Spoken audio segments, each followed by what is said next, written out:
I'm basically going to walk you through how do we determine, what type of study is possible, okay, between observational study and experimental study. Then I'm also going to walk you through how good and bad to sample, okay, and how good and bad way to experiment. Okay, there are some bad ways, okay, to experiment, and there are some bad ways to take sample, and we also have good way to do that. And of course, I'm basically going to walk you through that today. Okay, so we're going to start with determining which type of study is possible.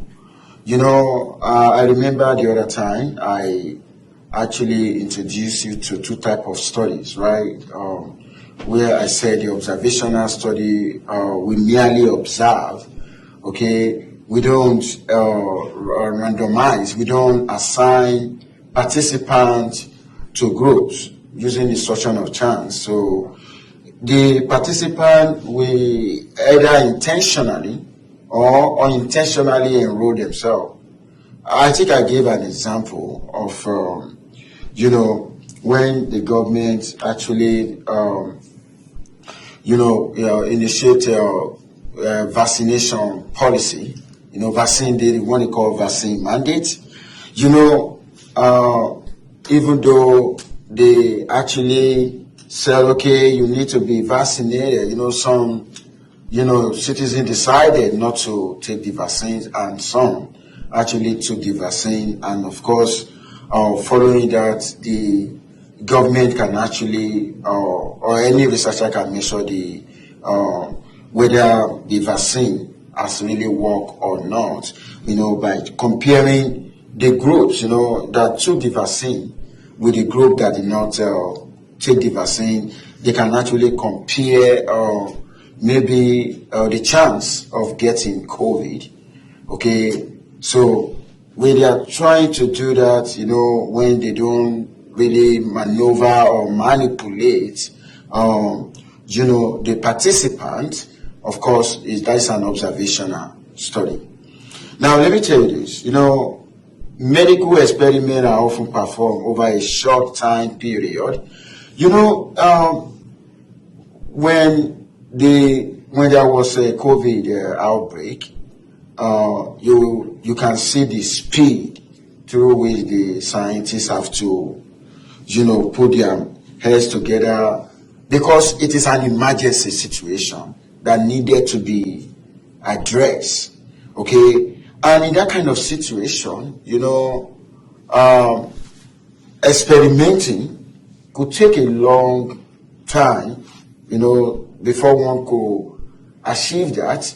I want to say part of the success story they have, they were able to identify, there's something that we call biomarkers. I don't know that you've heard about biomarkers. Because the COVID-19 that we have now, okay, it's actually, there's a kind of relationship between it and disease that has already occurred before. Some people talk about coronavirus, SARS-2, some people talk about MERS and SARS that have previously existed. And of course, the scientists were able to link that with this, and from there, they come out with something.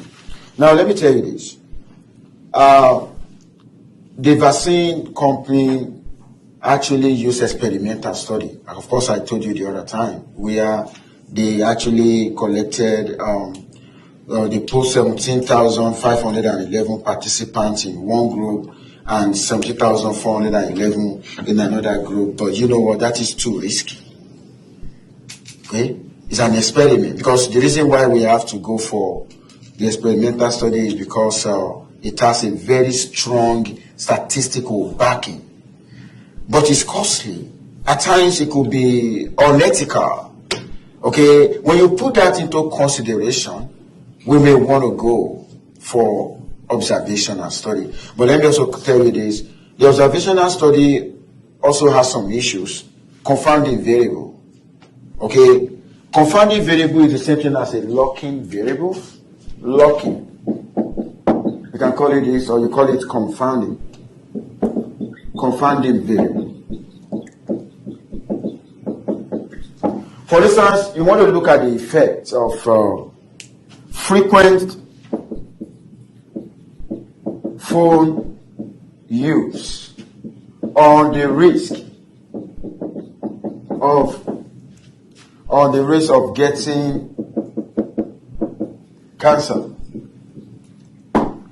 Okay, if you want to look at the effect of frequent phone use on the risk of getting cancer, and you don't want to experiment, you want to use an observational study. And the reason why you don't want to do experiment, maybe because it's unethical or it's costly, and you go for observational study. So in the observational study, this is what you're basically going to do. It means you need to identify some participant who have intentionally or unintentionally, or maybe they already have, okay, there's a group here, cancer group. Some participants already, they have cancer, and some no cancer here.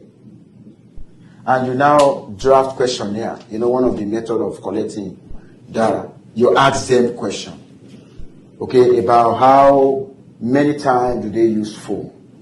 Okay, and you now conclude. Maybe you realize that the number that, maybe on average, the number that use phone here is more than the number that use phone here, and you now conclude that's a using frequent phone use could actually increase the risk of getting cancer. You don't know whether there could be some outside variable that may be, it may not even be this. What about a locking variable like lifestyle? The lifestyle of these persons here. Maybe some of them also maybe they spend a lot of time on laptop, on computer, right? What about their genetics? Okay, what about their genetics? Okay, they're going to have different genetics. What about, do you put into consideration the X difference? You don't know.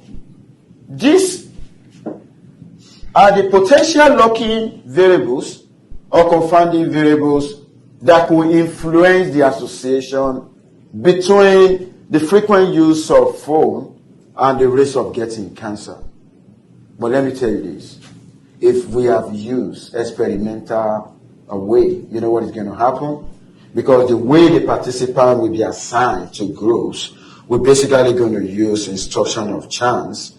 And you know what? By the time you are randomizing, okay, you're basically going to see that distribution, the two groups will have a similar distribution in terms of health, in terms of disease, in terms of the lifestyle that would have average out when you randomize. Okay, so we have advantage of, when we talk about observational study, we have advantages. When we talk about experimental studies, we have advantages, and the two of them also have the merit.